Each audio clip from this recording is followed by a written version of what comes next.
late hour with few folks on the floor to talk about the most serious issue we could ever talk about on the floor of the United States Senate, the prospect that America may soon be in a war. There's no part of the Constitution that's more important than the Article 1 provisions making plain that the United States should not be at war without a vote of Congress. And yet the news of the day suggests that we are potentially on the verge of a war with Iran. When I was elected to the Senate in 2012, having served as a governor from 2006 to 2010 during a tremendous upsurge in the two wars in Iraq and Afghanistan, I visited our troops multiple times in the Green Zone in Baghdad and in Afghanistan. I went to the deployments and the homecomings. I went to the wakes and the funerals. And I told myself when I came to the Senate that if I ever had the chance to stop this nation from getting into an unnecessary war, I would do everything I could to stop us from getting into an unnecessary war. I happen to believe that the United States engaging in a war against Iran, a third war in the Middle East since 2001, would be a catastrophic blunder for this country. I think there are some in this body who have a different point of view than me on that point, but I think we should all be able to agree that the fundamental constitutional principle that says we shouldn't be in a war if Congress doesn't have the guts to debate it and vote on it, we should all, having taken an oath to the Constitution, at least support the principle that war is something that should be for Congress to declare. Mr. President, just recently, right before I walked to the floor, the New York Times published this article, and I'm just going to read this to demonstrate the imminence of the threat that this country faces. The article, New York Times, dated today, Iran is preparing missiles for possible retaliatory strikes on U.S. bases, officials say. And I'll just read the first few paragraphs. Iran has prepared missiles and other military equipment for strikes on U.S. bases in the Middle East should the United States join Israel's war against the country, according to American officials who have reviewed intelligence reports. Fears of a wider war are growing among American officials as Israel presses the White House to intervene in its conflict with Iran. If the United States joins the Israeli campaign and strikes Fordo, a key Iranian nuclear facility, the Iranian-backed Houthi militia will almost certainly resume striking ships in the Red Sea, the officials said. They added that pro-Iranian militias in Iraq and Syria would probably try to attack U.S. bases there. Other officials said that in the event of an attack, Iran would begin to mine the Straits of Hormuz, attacking meant to pin American warships in the Persian Gulf. Commanders put American troops on high alert at military bases throughout the region, including in the United Arab Emirates, Jordan, and Saudi Arabia. The United States has more than 40,000 troops deployed in the Middle East. I met the father of an Apache helicopter pilot currently deployed in Syria yesterday. Finally, from the article, 2 Iranian officials have acknowledged that the country would attack U.S. bases in the Middle East, starting with those in Iraq, if the United States joins Israel's war. We stand tonight as close to the potential initiation of a third war in the Middle East, the United States against Iran, as we have been during my time in the Senate. And so yesterday morning, when the Senate came into session, I announced, and then I followed up with the filing of a war powers resolution in this body, a privileged resolution that by my clock will mature and be subject to a vote on this floor because of its privileged status on a week from Thursday. 10 days from the filing of such a motion, even by a single senator, the Senate is required to take this matter up for an up or down floor vote about whether or not war should happen without a vote of Congress. A little bit about the Constitution. Many in here have heard me speak about this over the years. but about the Constitution. The framers of the Constitution grappled with the question of how wars should begin, and they grappled with the question in a most unusual way. In the Constitution of 1787, the Article I power is the congressional, the legislative power, and the Article II power is the executive power. And the framers of the Constitution split war powers into a legislative responsibility and an executive responsibility. The legislative responsibility is clear. Congress declares war. It's in Article I. The executive responsibility is to be the commander-in-chief. Once Congress, 535 people, have declared war, you don't need 535 commanders-in-chief. That would lead to chaos. So a war once declared by a debate and vote by the people's elected body then gets handed to a president who, as commander-in-chief, is responsible for executing on that declaration. Now, the framers of the Constitution did understand one thing about the president's power, which is the president, as commander-in-chief, should defend the nation. The president always has the ability to defend the United States without asking Congress's permission. Back in 1787, Congress might adjourn and ride horseback back to Vermont. What if the United States was attacked? You couldn't wait for all of Congress to come back to enable the United States to defend itself. And so a president has the inherent power under Article II to defend the United States without asking for permission. But it's been the understanding since the very beginning of this republic that if it's more than defending the United States, if it's going on offense in any way, congressional authorization is needed. It's so rare. In other countries and at other times, war has been for the executive. It's been for the king. It's been for the emperor. It's been for the monarch. It's been for the czar. It's been for the sultan. But in the United States, we made a very careful choice to do it differently. And that choice was described most eloquently in a letter from the main drafter of the Constitution, James Madison, to President Thomas Jefferson. Actually, he was not yet president. This letter was dated April 2, 1798. And James Madison described what were they getting at when they vested the power to declare war with Congress. And here's what James Madison wrote. Our Constitution supposes what the history of all governments demonstrates, that the executive is the branch of power most interested in war and most prone to it. Our Constitution has accordingly, with studied care, vested the question of war with the legislature. Other countries don't do this. But the framers of our Constitution in 1787 decided we're going to be different. Before we send troops into harm's way, where they could be killed, where they could be injured, where they could see people that they love, their colleagues, killed and injured, before we're going to send troops in harm's way in war, we want to see the people's elected bodies. Both houses have a debate about what the stakes are and whether we should force our troops into harm's way and potentially lose their lives. And that debate will be in full view of the American public, so the American public can understand what's at stake, and then they can call their representatives or write them a letter and tell them what they think about whether war is necessary and whether the sacrifice we ask of our troops should be the ultimate sacrifice that we are often asking of them in war. And that's been the Constitution since 1787. The Constitution's been amended probably in the 25 or 26 amendments now. That has never been amended. That has never been amended. In 1974, Congress grappled with a challenging problem and passed the War Powers Resolution of 1974. What was the problem? The problem in 1974 was this: a president began war without telling Congress. 1974, we were in the midst of the Vietnam War, and Congress did know that, and Congress had passed some legislation at least appropriating funds for it and somewhat authorizing it during the Johnson administration. But President Nixon, Congress knew about the war in Vietnam. Obviously, there was a draft. 56,000 Americans were killed in that war.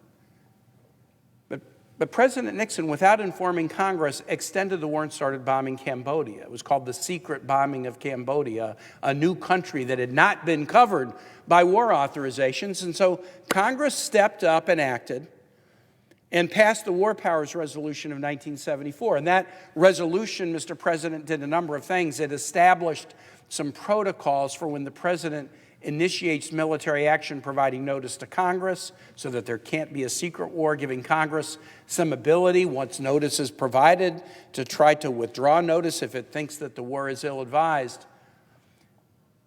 But the War Powers Resolution also did something else. It gave the power to even one member of Congress, one senator or one House member, if a president initiates war or is on the verge of initiating war. The War Powers Resolution gave to one senator or one congressman the ability to file a resolution to stop a war before it starts or to stop a war once started. And the War Powers Resolution over time has made that a privilege motion, meaning it can bypass committee and be brought up on the floor of the Senate for a vote within an expeditious period of time. A privileged motion is one that sort of elbows everything else out of the way because Congress has judged that the matter is so important that it should take precedence over normal committee proceeding, and it should be considered in a prompt fashion. It's a simple majority vote, not subject to filibuster and cloture. It can't be buried in a committee. It has to be debated on the floor. It's amendable. It can be amended. But as long as you meet the criteria, the privileged criteria in the War Powers Resolution of 1974, you are entitled to try to stop a war before it starts. The criteria that you have to meet, Mr. President, to have the privilege are two. One, hostilities between the United States and another actor, nation, Iran in this case, have to either be underway or they have to be imminent. That has to be the case. You can't just say, I want to stop a war that no one has contemplated and nothing is happening. So you have to demonstrate imminence. And you also have to show that there is no existing congressional authorization authorizing the United States to be at war, in this case with Iran. That second criteria has been met. We had a similar resolution on the floor a few years ago following the U.S. strike that killed the Iranian military leader Soleimani, and the ruling of the parliamentarian and really the acknowledgement of the body was that there is no current congressional authorization authorizing war against Iran. So the question is the imminence standard met? And I would argue that it clearly is. The U.S. is already using U.S. weaponry to knock down Iranian missiles. That's more than imminence, that's actual kinetic hostility. The United States is being urged to enter the war. The United States is moving military assets into the region and withdrawing diplomats from the region. The Iranians are acknowledging that if the U.S. enters the war, we have plans to go after U.S. troops, the 40,000 U.S. troops in the area. And so since Congress clearly wanted a member to be able to file such a motion and be heard before a war begins, I believe the imminence standard is clearly met in this case with actual kinetic activity between U.S. weaponry and Iranians. And so over the course of the next few days, you'll likely hear me talk more than once about the need for Congress to stand up and say there shall not be a war against Iran without a congressional vote. Pretty simple proposition. No U.S. war against Iran without a congressional vote. Now, Mr. President, let me answer a couple of questions that colleagues of mine have asked about the resolution that I filed yesterday. First, what about self-defense? What about if Iran does take action against the United States, the homeland, or a U.S. base in the Middle East, or a U.S. consulate in Erbil in the Kurdish area of Iraq? What if Iran takes action against the U.S.? The answer is pretty straightforward. Under the Constitution, the president can defend the United States, and the president doesn't need Congress to do that. So if there is Iranian attack on the United States, the president can and has said he will, and I would strongly support him, as I know everyone in this body would, to defend U.S. interest against Iranian attack. So the self-defense question is mentioned in the resolution. The resolution says nothing in this resolution will block the ability of the U.S. to take legal action to defend itself, and that is clearly contemplated by Article 2. The second question that some ask me is, what about the U.S. helping Israel defend itself? Mr. President, I've been here since January of 2013. I have voted for every Israel defense package that's ever been before this body, and there have been many.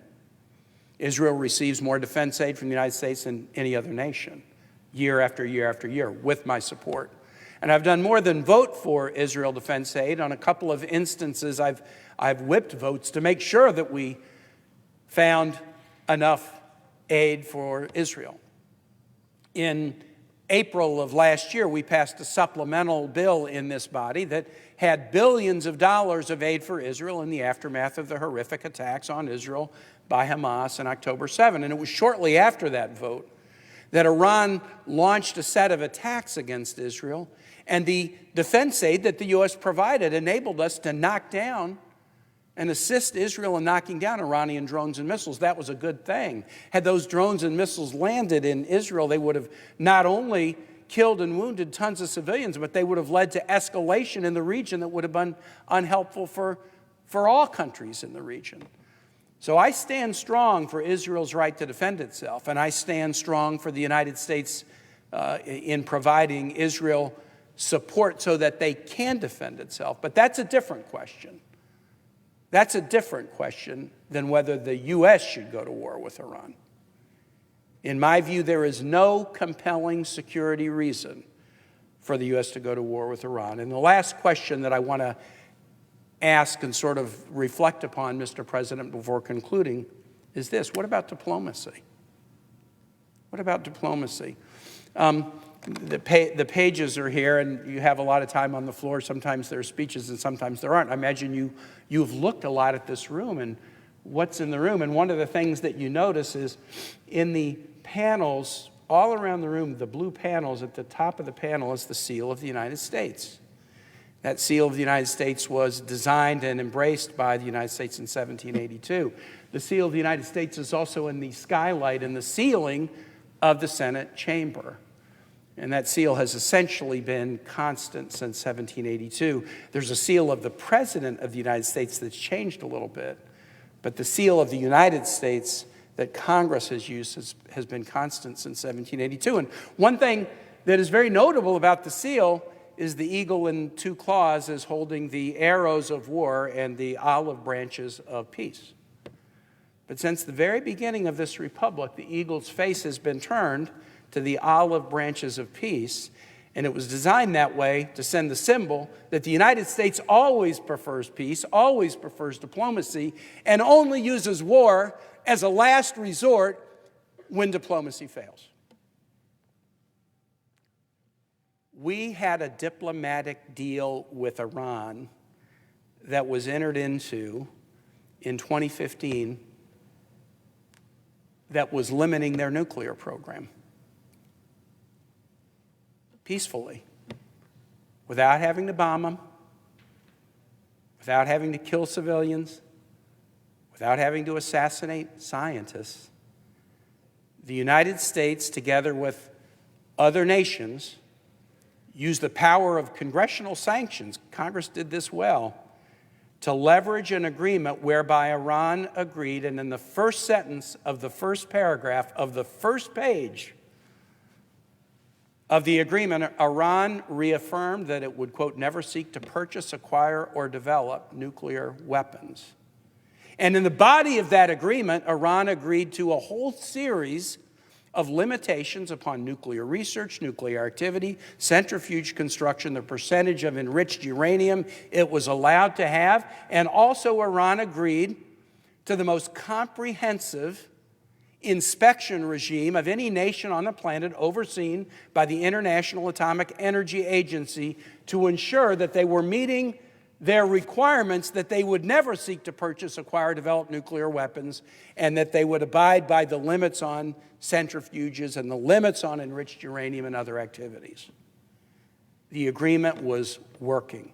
Don't take it from Senator Kaine.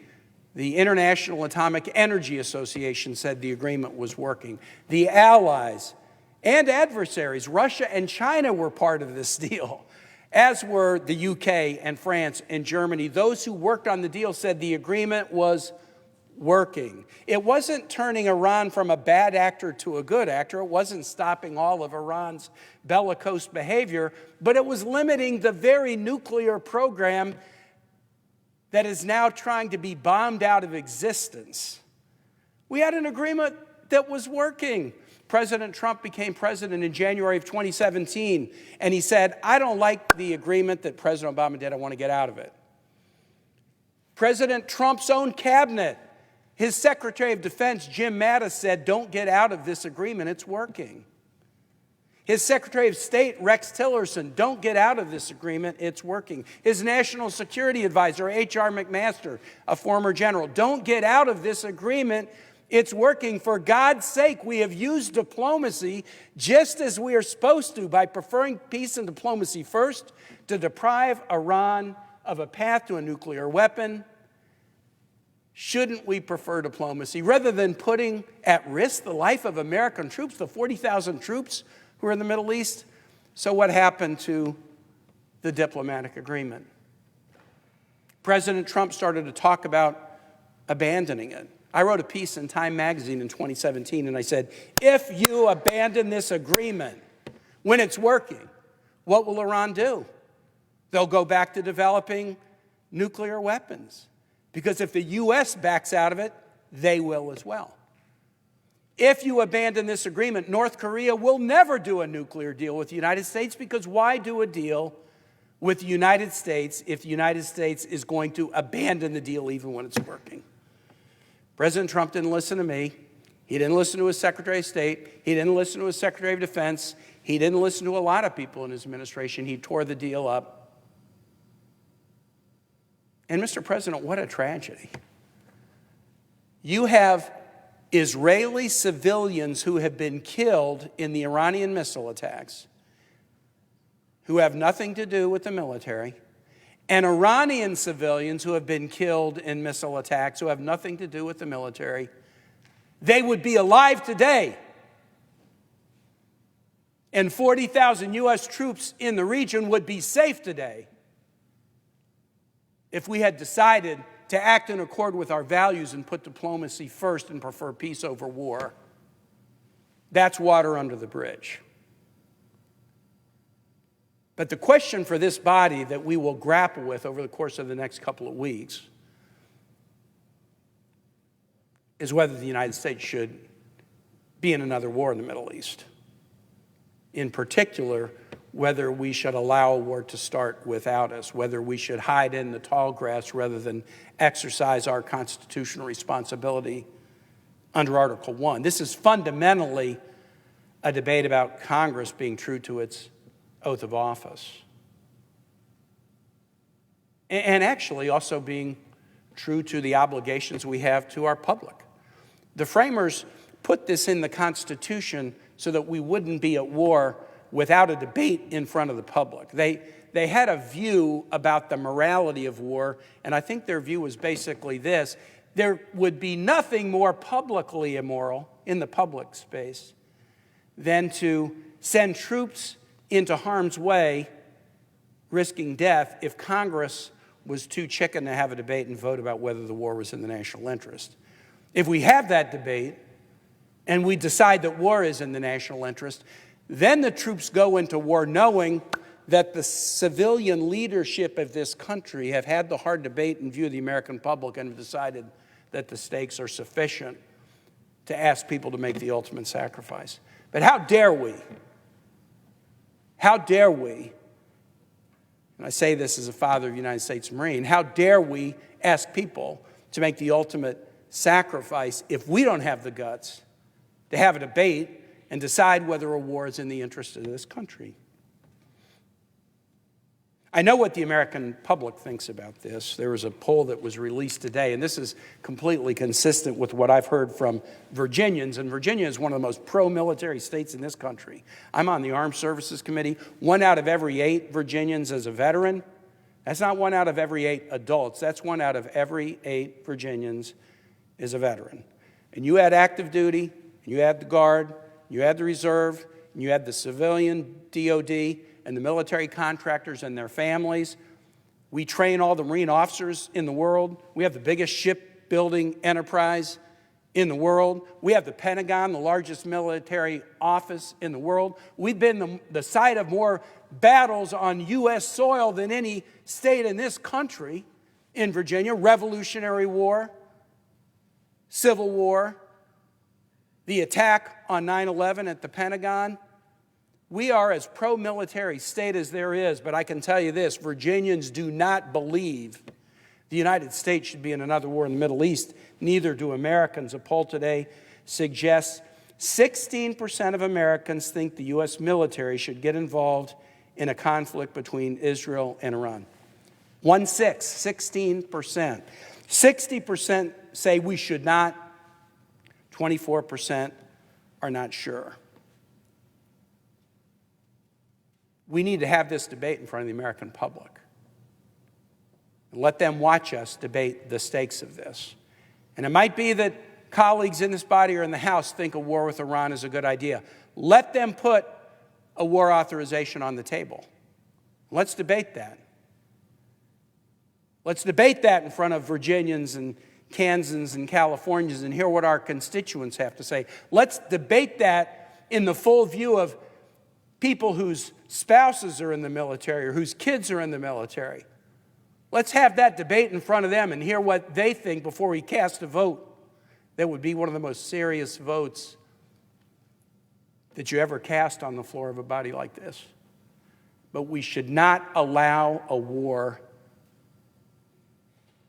of the magnitude of this to begin with Congress hiding from the responsibility that was put on Congress's shoulders in 1787. I will be asking my colleagues to support my simple resolution as early as next week, no war without a vote of Congress. I will be asking my colleagues to support it and uphold the oath we've all taken to support the Constitution that established that most unusual principle, most unique principle that is part of what makes this nation special. With that, Mr. President, I yield the floor.